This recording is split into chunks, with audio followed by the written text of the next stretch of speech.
Hello everyone, welcome to align books. जैसा कि आप सब जानते हैं कि आज के कंपटीशन के साथ कदम से कदम मिलाकर चलने के लिए आपको अपने बिजनेस को भी अप टू डेट करना होगा, जिसके लिए आपको चाहिए एक ऐसा सॉफ्टवेयर जो आपके बिजनेस को नई ऊंचाइयों पर ले जाने में सक्षम हो और कारगर हो, जिसमें आप अपनी inventory, billing, GST, TDS, compliance के साथ साथ रेलेवेंट रिपोर्ट भी देख सकें। तो आज हम ऐसे ही सॉफ्टवेयर के बारे में बात करेंगे जो आपका काम आसान और सिस्टमैटिक करने में आपकी सहायता करेगा। अलाइन बुक सॉफ्टवेयर में काम करने से पहले आपको कुछ बेसिक सेटअप्स करने होते हैं। बताना चाहूँगा, ये वन टाइम प्रोसेस होता है, आपको हर बार सेटअप चेंज करने की रिक्वायरमेंट नहीं है। जिसमें सबसे पहले आपको कंपनी सेटअप में आपको बेसिक सेटिंग्स करनी होंगी। देन हम सेल और परचेज के बारे में बात करेंगे। कंपनी सेटअप में चेंजेस करने के लिए सिंपली आपको कॉन्फ़िगरेशन के बटन पे क्लिक करना है and then company setup.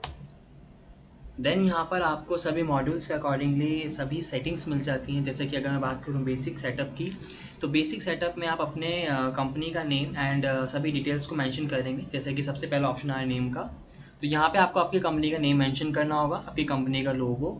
Then यहाँ पे कम्युनिकेशन डिटेल्स आपको मेंशन करनी होगी, जिसमें कि आपका address, country, state, pin code, latitude, longitude आपको मेंशन करना होगा। साथ ही उसके बाद आपको यहाँ पे सोशल प्रोफाइल का भी ऑप्शन मिलता है, जिसके अंदर वेबसाइट, फेसबुक और कुछ सोशल प्रोफाइल्स की आईडीज़ आपको यहाँ पे मेंशन करनी होती हैं, अगर आपके पास है तो। देन ऑप्शन आता है स्टैट्यूटरी पार्ट का, जिसके अंदर आपको pan number, tan number, GST number, ये सब डिटेल्स मेंशन करनी होंगी। एंड इसके अंदर आपको एक बहुत ही अमेजिंग फीचर मिलता है, जिसमें कि आपको e invoice and GST number, अगर आपके पास GST user name ID password है तो आप यहाँ पे जीएसटी का user name ID password mention करेंगे, जिससे कि सॉफ्टवेयर के थ्रू डायरेक्टली आप अपनी R1 फाइल कर सकते हैं। आपको कोई एक्सेल फाइल डाउनलोड करने की ज़रूरत नहीं है, फिर जेसन फाइल डाउनलोड करने की ज़रूरत नहीं है। आप डायरेक्टली गवर्नमेंट के पोर्टल पर अपना जीएसटी R1 फाइल कर सकते हैं। साथ ही आप अपना ई वे बिल और ई इनवॉइस डायरेक्टली सॉफ्टवेयर के थ्रू जनरेट कर सकते हैं। जस्ट यहाँ पे आपको यूज़र नेम और पासवर्ड मेंशन करना होगा। उसके बाद अगर आप जीएसटी में रजिस्टर्ड हैं तो आपको यहाँ पे उसका स्टेटस सेलेक्ट करना है कि आप रजिस्टर्ड स्कीम में हैं या फिर कंपोजिशन स्कीम में हैं। तो मैंने यहाँ पे रजिस्टर्ड सेलेक्ट करके रखा हुआ है। देन ऑप्शन आता है जीएसटी टाइप का, कि आप सर्विस टाइप के बिजनेस में या गुड्स में या दोनों में ही है, तो मैंने यहाँ पे बहुत सिलेक्ट कर लिया। एंड अगर आपके सिस्टम में कुछ एक्स्ट्रा लाइसेंस नंबर है, जैसे कि यहाँ पे ड्रग लाइसेंस नंबर लिखा है लेकिन मेरे पास मैन्युफैक्चरिंग लाइसेंस नंबर भी होता है, तो आप यहाँ पे मैन्युफैक्चरिंग लाइसेंस नंबर या फिर कुछ फूड लाइसेंस नंबर या जो भी आपका license number, extra license number है, वो आप यहाँ पे मेंशन करेंगे। देन यहाँ पे ऑप्शन आता है टर्नओवर लेस देन 5 करोड़ का, जिसमें कि गवर्नमेंट का कमिटमेंट आया था कि अगर आपका 5 करोड़ से कम का टर्नओवर है तो 4 डिजिट के आपके एचएसएन होंगे, 5 करोड़ से ज़्यादा का टर्नओवर है तो 6 या फिर 8 डिजिट में आपके एचएसएन कोड होंगे। तो यहाँ पे आप अकॉर्डिंगली इसको सेलेक्ट करेंगे। ध्यान रखिएगा, कुछ भी सेटिंग को अपडेट करने के बाद आप सेव पे जरूर क्लिक कीजिएगा। देन ऑप्शन आता है जनरल सेटअप का। जनरल सेटअप में आप अगर चाहते हैं मल्टी करेंसी आपकी इनेबल हो, अगर आपका लॉजिस्टिक के अंदर या फिर एक्सपोर्ट के बिजनेस में डीलिंग है, तो आप यहाँ पे मल्टी करेंसी को इनेबल करेंगे, अपनी बेस करेंसी सेलेक्ट करेंगे। देन अगर आपका मल्टी लोकेशन या मल्टी ब्रांच का सेटअप होता है या बिजनेस में रिक्वायरमेंट रहता है, तो आप यहाँ से इस वाले ऑप्शन को इनेबल करेंगे। एंड देन आप यहाँ से अपनी बुक स्टार्ट डेट भी सिलेक्ट कर सकते हैं कि आपकी बुक्स कब स्टार्ट हुई थी। सेल परचेज में आपका जीएसटी चार्ज होना चाहिए, वैट चार्ज होना चाहिए, तो वो अपने अकॉर्डिंगली सेलेक्ट करेंगे आप। सेस एप्लीकेबल होता है या नहीं होता है तो आप अपने अकॉर्डिंगली यहाँ पे सेट करेंगे। साथ ही अलाइन बुक्स में आपको एक अमेजिंग फीचर आपको और मिलता है, जिसमें कि मैनेज डॉक्यूमेंट हिस्ट्री का आपको ऑप्शन मिलेगा, कि अगर आपके किसी यूज़र से या फिर आपसे कोई बस गलती से डिलीट हो गया तो आप उसका ट्रैक रिकॉर्ड चेक कर सकते हैं कि कौन सा बिल कैंसिल हुआ, डिलीट हुआ। देन यहाँ से हम सेटिंग्स को सेव करेंगे। उसके बाद यहाँ पे सेल सेटअप का बारे में ऑप्शन आता है। अगर मैं बात करूँ सेल सेटअप की, तो सबसे पहला ऑप्शन आता है कस्टमर लेवल का, जिसमें कि मैं अपने अकॉर्डिंगली अपने बिजनेस सेटअप के अकॉर्डिंगली लेवल सेलेक्ट कर सकता हूँ। जैसे कि अगर मैं बात करूँ कि मेरा इंस्टीट्यूट है, तो इंस्टीट्यूट में कस्टमर या क्लाइंट नहीं होते, वहाँ पे स्टूडेंट्स होते हैं, तो मैं वहाँ पे कस्टमर का लेवल क्या रखूँगा, स्टूडेंट्स रखूँगा। तो यहाँ पे अपने बिजनेस के अकॉर्डिंगली आप लेवल सेलेक्ट करेंगे। अगर आपके बिजनेस में लॉजिस्टिक मतलब एक्सपोर्ट में आप डीलिंग करते हैं, जिसमें आपको लॉजिस्टिक डिटेल्स मेंशन करने होते हैं, तो आप यहाँ से इसको इनेबल करेंगे। पार्टिकुलर क्रेडिट लिमिट सेट करनी है या नहीं करनी है, सेल्समैन आपके बिजनेस में है या नहीं है, एजेंट का आपका यूज़ होता है कि नहीं होता, बिलिंग के अंदर आपकी टैक्स की कैलकुलेशन इंक्लूसिव होनी चाहिए, एक्सक्लूसिव होनी चाहिए, तो आपने अकॉर्डिंगली सिलेक्ट करेंगे। राउंड ऑफ आपका सेल के अंदर होता है या नहीं होता बिलिंग के अंदर, एंड मल्टीपल एमआरपी के अंदर आपका डीलिंग होता है या नहीं होता, तो आप अपने अकॉर्डिंगली यहाँ पे सारे ऑप्शन कस्टमाइज़ कर सकते हैं अपने सेटअप के accordingly. Again I am repeating, कुछ भी सेटअप्स अपडेट करने के बाद आप सेव के बटन पे जरूर क्लिक कीजिएगा। देन परचेज़ के ऑप्शन पे आते हैं हम। परचेज़ सेटअप में भी सेम आपको ऐसे ऑप्शन मिल जाते हैं। जिसमें वेंडर का आप लेबल सेलेक्ट कर सकते हैं अपने अकॉर्डिंगली, जो भी आपका वेंडर का लेबल रहता है। तो मेरे बिजनेस के अंदर सप्लायर होता है तो मैंने यहाँ पे सप्लायर सेलेक्ट कर लिया। परचेज़ में अगर लॉजिस्टिक आपका यूज़ होता है तो आप लॉजिस्टिक के ऑप्शन को यूज़ करेंगे। परचेज़ के अंदर आपकी टैक्स की कैलकुलेशन कैसे रहती है तो आप यहाँ पे सेलेक्ट करेंगे। यहाँ पे इंक्लूसिव एक्सक्लूसिव के साथ डॉक्यूमेंट बेस का भी ऑप्शन दे के रखा है। डॉक्यूमेंट बेस का बेसिकली मतलब क्या है, बिलिंग के टाइम पे अगर आप फिक्स करना चाहते हैं इंक्लूसिव एक्सक्लूसिव तो आप यहाँ से सेट कर सकते हैं। अगर आप चाहते हैं बिलिंग के टाइम पे आपसे सॉफ्टवेयर पूछे कि इंक्लूसिव कैलकुलेशन रखनी है फिर एक्सक्लूसिव रखनी है, तो आप अपने अकॉर्डिंगली यहाँ से सिलेक्ट करेंगे। देन यहाँ से हम सेटिंग्स को सेव करेंगे। देन उसका तो ऑप्शन आता है इन्वेंट्री का। इन्वेंट्री सेटअप में आपका कितना यूनिट यूज़ होता है, like single unit, double unit और ट्रिपल यूनिट। स्टॉक यूनिट में सिंगल यूनिट काउंट किया जाता है, स्टॉक पैक यूनिट में आपका डबल यूनिट और stock pack grand pack unit में 3 यूनिट यूज़ की जाती हैं। तो आप अपने बिजनेस रिक्वायरमेंट के अकॉर्डिंगली सेलेक्ट करेंगे उसको, वेयर हाउस आपको रिक्वायर्ड है या नहीं है। बारकोड स्कैन लुकअप की विंडो, मतलब बिलिंग के टाइम में बारकोड स्कैन विंडो आपको चाहिए कि नहीं चाहिए। मिनिमम स्टॉक लेवल का ऑप्शन आपको चाहिए या नहीं चाहिए। फिर स्टॉक वैल्यूएशन जब चेक करते हैं तो वो फीफो बेस पे होनी चाहिए, लीफो बेस पे होनी चाहिए। देन यहाँ पे आप अपने अकॉर्डिंगली सभी सेटिंग्स अपने बिजनेस के अकॉर्डिंगली कस्टमाइज़ कर सकते हैं। काफ़ी सारे आपको यहाँ पे ऑप्शन मिलते हैं कस्टमाइजेशन के लिए। आप अपने अकॉर्डिंगली कुछ भी सेटअप को चेंज कर सकते हैं अपने सेटअप के अकॉर्डिंगली। आपको यहाँ पे काफ़ी सारे ऑप्शंस मिलते हैं जिसमें कि आप अपने बिजनेस की रिक्वायरमेंट्स के अकॉर्डिंगली कस्टमाइजेशंस कर सकते हैं। देन मैं यहाँ पे इसको सेव करता हूँ। देन फाइनेंस मॉड्यूल का ऑप्शन आता है। फाइनेंस मॉड्यूल के अंदर भी हमको काफ़ी सारे ऑप्शंस मिलते हैं, लाइक अगर मेरे को बजट चाहिए या फिर TDS एप्लीकेबल करना है या नहीं करना, नेगेटिव कैश मेरे को चाहिए कि नहीं चाहिए, तो अपने अकॉर्डिंगली मैं यहाँ पे सारे ऑप्शंस को कस्टमाइज़ कर सकता हूँ। एंड देन इंटीग्रेशन की अगर हम बात करें तो आप ICC के साथ अपना इंटीग्रेशन कर सकते हैं, जिसके अंदर ऑटो रिकन्सिलेशन का प्रोसेस दिया जाता है।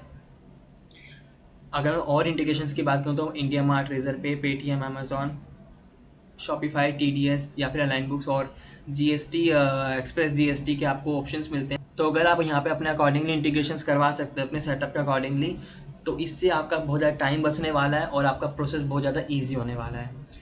आई होप आप इन सभी प्रोसेस को समझ चुके हैं और सभी सेटिंग्स को आप समझ चुके हैं और अपने अकॉर्डिंगली कस्टमाइज़ कर पाएंगे। सेटिंग सेव करने के बाद अगर हम बात करें सॉफ्टवेयर के अंदर कि मेरे को इन्वेंट्री क्रिएट करनी है या सेल परचेज के बिल बनाने या फिर कस्टमर या वेंडर क्रिएट करने, तो वो सब हम कैसे करेंगे। तो चलिए जानते हैं। सबसे पहले हम बात करते हैं इन्वेंट्री मॉड्यूल की। तो इन्वेंट्री मॉड्यूल में जाके आप सिंपली आइटम मास्टर में क्लिक करके अपना आइटम क्रिएट कर सकते हैं। कोई भी आइटम क्रिएट करने के लिए सिंपली आप क्रिएट न्यू पे क्लिक करेंगे। क्रिएट न्यू पे क्लिक करने के बाद आपके पास 4 ऑप्शन आ जाते हैं, इन्वेंट्री, नॉन इन्वेंट्री, सर्विस और बंडल। इन्वेंट्री का बेसिकली मतलब क्या है, जिसमें आप ट्रेडिंग बिजनेस कर रहे हैं, आप सामान परचेज करके लेके आते हैं, देन आप सेल कर देते हैं, तो आप इन्वेंट्री में आइटम क्रिएट करेंगे। नॉन इन्वेंट्री मतलब आपका कोई फिक्स एसेट है जिसको आप आगे सेल नहीं करोगे, अपने लिए यूज़ कर रहे हो, तो आप नॉन इन्वेंट्री में रखोगे। सर्विस के केस में आप सर्विस में आप अपना मास्टर क्रिएट करेंगे। अगर आपके मल्टीपल आइटम्स के बंडल होते हैं तो आप बंडल्स में क्रिएट करेंगे। ध्यान रखिएगा जब आप बंडल बनाते हैं तो आपका इन्वेंट्री का होना बहुत ज़रूरी है। तो सिंपली हम यहाँ पे अपना इन्वेंट्री में क्लिक करते हैं। आइटम का नेम आप यहाँ पे मेंशन करेंगे, उसका ग्रुप मेंशन करेंगे, किस यूनिट में आप प्रोडक्ट को सेल करना चाहते हैं वो यूनिट सेट करेंगे, एंड देन प्रोडक्ट का HSN कोड आप यहाँ पे मेंशन करेंगे। HSN कोड क्रिएट करने के लिए सिंपली दिए गए प्लस के बटन पे क्लिक करके आप यहाँ से HSN कोड का टाइप सेलेक्ट करके HSN कोड मेंशन करके उसका परसेंटेज आप यहाँ से सेट करके सिंपली सेव करेंगे। तो इस तरीके से आपका यहाँ पे आइटम मास्टर भी क्रिएट हो जाएगा। उसके MRP और रेट आप मेंशन करने के बाद सिंपली आप सेव के बटन पे टिक करके आइटम मास्टर को क्रिएट करेंगे। यहाँ से हम आइटम मास्टर क्रिएट कर लेते हैं। क्रिएट करने के बाद अगर हम बात करें सॉफ्टवेयर के अंदर परचेज़ करने का, तो सिंपली परचेज़ के लिए आप परचेज़ मॉड्यूल में जाएंगे। परचेज़ मॉड्यूल में वेंडर पे क्लिक करके आप यहाँ से वेंडर क्रिएट कर सकते हैं। क्रिएट न्यू वेंडर पे क्लिक करके जस्ट आपको यहाँ पे पार्टी का GST नंबर डालना है, देन फैच इन्फो पे क्लिक करना है। जस्ट एक फैच इन्फो पे क्लिक कर दिया, आपका सॉफ्टवेयर ऑटोमेटिकली पार्टी की डिटेल्स ऑटोमेटिकली फैच कर लेगा। आपको मैन्युअली डिटेल्स फीड करने की कोई रिक्वायरमेंट नहीं है, जस्ट एक सिंगल क्लिक प्रोसेस है, आपका पार्टी भी क्रिएट हो जाएगा। परचेज मॉड्यूल के अंदर परचेज बिल बनाने के लिए आप परचेज बिल पे क्लिक करेंगे। एंड देन अगर मैं बात करूँ सेल मॉड्यूल की, तो सेल मॉड्यूल के अंदर हमको सेल के सारे ऑप्शन मिल जाते हैं, जिसके अंदर आपको अलग अलग प्रोसेस मिलेंगे कि आप पहले सेल ऑर्डर जनरेट करते हैं, सेल ऑर्डर के बाद डिस्पैच बनाते हैं, डिस्पैच के बाद आप सेल बिल बनाते हैं, तो वो सारा प्रोसेस अलाइन बुक में अवेलेबल है। साथ ही अगर आपका एस्टीमेट का प्रोसेस होता है तो आप एस्टीमेट भी सॉफ्टवेयर के अंदर जनरेट कर सकते हैं। तो उसके लिए सिंपली सेल मॉड्यूल में जाएंगे आप, यहाँ पे आपको एस्टीमेट का ऑप्शन मिल जाता है, तो एस्टीमेट पे क्लिक करेंगे। जैसे अगर मैं बात करूँ, मैंने किसी कस्टमर का एक एस्टीमेट बनाया, लेट्स से मैंने ABC प्राइवेट लिमिटेड ले लिया और मैंने कोई एक आइटम ले लिया जिसकी क्वांटिटी मैंने 10 क्वांटिटी की रिक्वायरमेंट डाल दी है। यहाँ पे आप देख पा रहे रेट मेरा ऑटोमेटिकली आ चुका है, उस पर GST ऑटोमेटिकली कैलकुलेट हो गया, जिसकी कैलकुलेशन इंक्लूसिव थी, तो मेरा 5200 ऑटोमेटिकली जनरेट होकर आ चुका है। देन जस्ट मैंने इसको सिंपली सेव किया। सेव करने के बाद अब मेरे को इसका ऑर्डर जनरेट करना है, तो सिंपली मैं सेल ऑर्डर ओपन करूँगा। अभी बस मेरे को पार्टी सेलेक्ट करनी है, मेरे को इसके अलावा और कुछ नहीं करना होगा। जैसे मैंने ABC प्राइवेट लिमिटेड ले लिया, बस मेरे को पुल फ्रॉम एस्टिमेट पे क्लिक करना है। सॉफ्टवेयर ऑटोमेटिकली मेरी आइटम्स मेरे को लाके दिखा देगा कि मेरे को कौन सा आइटम पुल करना है। तो जैसे मैंने अभी ये वाला आइटम बनाया है, तो मैंने इसको सिलेक्ट किया और ओके कर दिया, तो मेरी आइटम ऑटोमेटिकली आगे, मेरे को कुछ भी रेट नहीं डाला, कुछ भी चेंजेस नहीं करने, जस्ट मेरे को सेव के बटन पे क्लिक करना है। तो इस तरीके से जस्ट एक सिंगल क्लिक्स में मेरे ऑर्डर भी बन गया। अब ऑर्डर के बाद अगर आपको डिस्पैच बनाना है, सिंपली यही प्रोसेस आप डिस्पैच में भी करेंगे। मैंने डिस्पैच पे क्लिक किया, बस मेरे को यहाँ पे पार्टी सेलेक्ट करने की रिक्वायरमेंट है। ABC प्राइवेट लिमिटेड मैंने सेलेक्ट कर ली पार्टी। पुल फ्रॉम ऑर्डर पे क्लिक करूँगा, तो मेरा यही वाला ऑर्डर था जो मेरा पेंडिंग है, तो मैंने उसको सिलेक्ट किया एंड देन ओके किया। इस तरीके से मेरा यहाँ पे मेरा सेल ऑर्डर भी बन गया। अब सेल ऑर्डर के बाद बारी आती है हमारे सेल इनवॉइस की। तो सेल इनवॉइस पे जाएंगे। सेल इनवॉइस पे अब जाके मेरे को क्या करना है, जस्ट पार्टी सेलेक्ट करनी है। मैंने पार्टी सेलेक्ट किया ABC प्राइवेट लिमिटेड। देन उसके बाद हमको क्या करना होगा, सेल मॉड्यूल में जाना है और पार्टी सेलेक्ट करनी है। मैंने यहाँ पे ABC प्राइवेट लिमिटेड पार्टी ले ली। पार्टी सेलेक्ट करने के बाद जस्ट आपको पुल फ्रॉम ऑर्डर पे क्लिक करना है। बट अभी जैसे कि हमने डिस्पैच बनाया था, तो मेरे को ऑर्डर से पुल नहीं करना होगा, मेरे को डिस्पैच से पुल करना होगा। तो उसके लिए आपको क्या ऑप्शन करना होगा, कॉन्फ़िगरेशन में जाना होगा। कॉन्फ़िगरेशन में जाने के बाद पेरेंट डॉक्यूमेंट के अंदर सेल ऑर्डर की जगह आप क्या करेंगे, डिस्पैच सेलेक्ट करेंगे एंड देन जस्ट सेव पे क्लिक करेंगे। सेव पे क्लिक करते आप देख पा रहे हैं सेव सक्सेसफुली की नोटिफिकेशन आ गई है। अब मेरे को पुल फ्रॉम डिस्पैच का ऑप्शन यहाँ पे शो हो रहा है, मैं इस पर क्लिक करूँगा और जो मेरा ऑर्डर था मैं उस ऑर्डर को यहाँ पे सिलेक्ट करूँगा। जस्ट मैंने इसको सिलेक्ट किया, ओके किया, तो आप देख पा रहे हैं एस्टिमेट से लेकर ऑर्डर, ऑर्डर से लेकर डिस्पैच, डिस्पैच से लेकर सेल बिल। तो हमने पूरे प्रोसेस को एक सिंपल प्रोसेस के थ्रू कर लिया जस्ट कुछ सेकंड्स में। तो ये था लाइन बुक्स के अंदर सेल ऑर्डरिंग का कंप्लीट एक प्रोसेस। अगर आप चाहते हैं एस्टिमेट से डायरेक्टली ऑर्डर बन जाए, तो आप यहाँ से कॉन्फ़िगरेशन में जाने के बाद यहाँ से अपने पेरेंट डॉक्यूमेंट को चेंज कर सकते हैं कि आपको किससे कहाँ पर क्या लेकर आना है। ठीक है, देन मैं जस्ट इसको सिंपली सेव करूँगा। सेव करते ही मेरा यहाँ पे सेल का पूरा फॉर्मेट जो है कंप्लीट हो चुका है। देन अगर मैं बात करूँ सॉफ्टवेयर के अंदर मेरे को जो मैंने ट्रांजैक्शंस करी, मेरे को उनकी पेमेंट या रिसीट की एंट्री करनी, तो वो कैसे करूँगा। तो सिंपली अगर मेरे को रिसीट की एंट्री करनी है, तो सेल मॉड्यूल के अंदर जाएंगे, पेमेंट रिसीट के अंदर जाएंगे, जौन सी मेरी पार्टी वाली मैं पार्टी सेलेक्ट करूँगा। लेट्स से मेरी पार्टी आकाश है, मैंने पार्टी सेलेक्ट करी। लेट्स से मेरी पार्टी आकाश है, तो मेरे यहाँ पे आकाश पार्टी के बिल आ गए। किस मोड के थ्रू पेमेंट कर रहा हूँ मैं, जैसे मेरा कोटक बैंक है, मैंने कोटक बैंक ले लिया। आउटस्टैंडिंग मेरी 50,375 की, तो मैंने अमाउंट एंटर किया। सिंपली ऑटो एडजस्ट पे क्लिक करूँगा, सॉफ्टवेयर ऑटोमेटिकली मेरा अमाउंट एडजस्ट कर देगा and then just simply save. तो इस तरीके से सॉफ्टवेयर के अंदर रिसीट की एंट्री हो गई। सेम इस तरीके से आप परचेज मॉड्यूल में जाके बिल पेमेंट की एंट्री भी कर सकते हैं। और अगर आपको ऐसे बिल बाय बिल पेमेंट की एंट्री नहीं करनी है, आपको डायरेक्टली एक्सपेंस की या फिर पूरी डायरेक्ट पेमेंट की एंट्री करनी है, तो उसके लिए सिंपली आप फाइनेंस मॉड्यूल में जाएंगे एंड देन यहाँ पे रिसीट पेमेंट का ऑप्शन आता है। इस विंडो से आप बल्क में अपनी सारी एंट्रीज कर सकते हैं सिंगल विंडो के अंदर। जैसे कि मेरे को रिसीट की एंट्री करनी है, पेमेंट की एंट्री करनी है, एक्सपेंस की एंट्री करनी है, एडवांस की एंट्री करनी है, तो मैं मल्टीपल एंट्रीज में यहाँ पे इजीली ऐड कर सकता हूँ। बस मेरे को यहाँ पे लेजर टाइप सेलेक्ट करना होगा। जैसे कि मेरे को किसी एक्सपेंस की एंट्री करनी है, तो मैंने कैंटीन एक्सपेंस ले लिया, एंटर किया, एक्सपेंस का अमाउंट डालूंगा, जैसे मान लीजिए 50,000 मेरा एक्सपेंस हुआ and then just save. Save पे क्लिक करते मेरा अमाउंट एंटर हो चुका है, मेरी एक्सपेंस की एंट्री यहाँ पे जनरेट हो चुकी है। अगर हम बात करें सॉफ्टवेयर के अंदर रिपोर्ट्स की, कि मेरे को इन सभी की रिपोर्ट चेक करनी है, मैंने जितना रिसीट पेमेंट किया या फिर मैंने जितना सेल परचेज़ किया, उसकी रिपोर्ट कैसे करेंगे, तो सिंपली उसके लिए रिपोर्ट्स में जाना है, ऑल रिपोर्ट पे जाना है। जहाँ पर मेरे को मोर रिपोर्ट पे क्लिक करना होगा, तो मेरे को यहाँ पे मॉड्यूल्स की सारी रिपोर्ट मिल जाएंगी। एंड अगर आप रिपोर्ट को सर्च करना चाहते हो, तो यहाँ पे 3 ऑप्शंस मिलते हैं आपको व्यू के लिए। अगर आप इस पर क्लिक करते हैं, तो आपके पास एक व्यूइंग रिपोर्ट आ जाता है, यहाँ पे सर्च कर सकते हैं, जो भी आपको रिपोर्ट ढूंढनी होगी आप इजीली सर्च कर सकते हैं। एंड अगर आप इस पे लास्ट ऑप्शन पे क्लिक करते हैं टूगल बार पे, तो जितनी भी सॉफ्टवेयर के अंदर रिपोर्ट्स है सारी आपको यहाँ पे सॉफ्टवेयर के अंदर रिपोर्ट मिल जाती हैं। मोर देन आपको 200 यहाँ पे आपको सॉफ्टवेयर के अंदर रिपोर्ट्स मिल जाती हैं। एंड सॉफ्टवेयर के अंदर आप अपने अकॉर्डिंगली किसी भी रिपोर्ट का एक अलग से अपने अकॉर्डिंगली व्यू क्रिएट कर सकते हैं।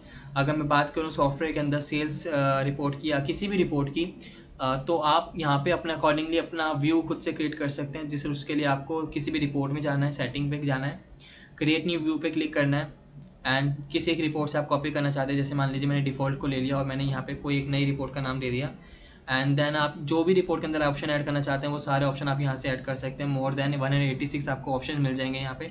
आप अपने अकॉर्डिंगली एक रिपोर्ट भी डिज़ाइन कर सकते हैं सॉफ्टवेयर के अंदर। तो ये था हमारे लाइन बुक सॉफ्टवेयर के बारे में एक छोटा सा क्विक सा व्यू मैंने आपको दिया। आई होप ये पूरा प्रोसेस आपको समझ में आया होगा और अच्छा लगा होगा और आपने इस वीडियो को एंजॉय किया होगा। Thank you so much for watching. Have a nice day.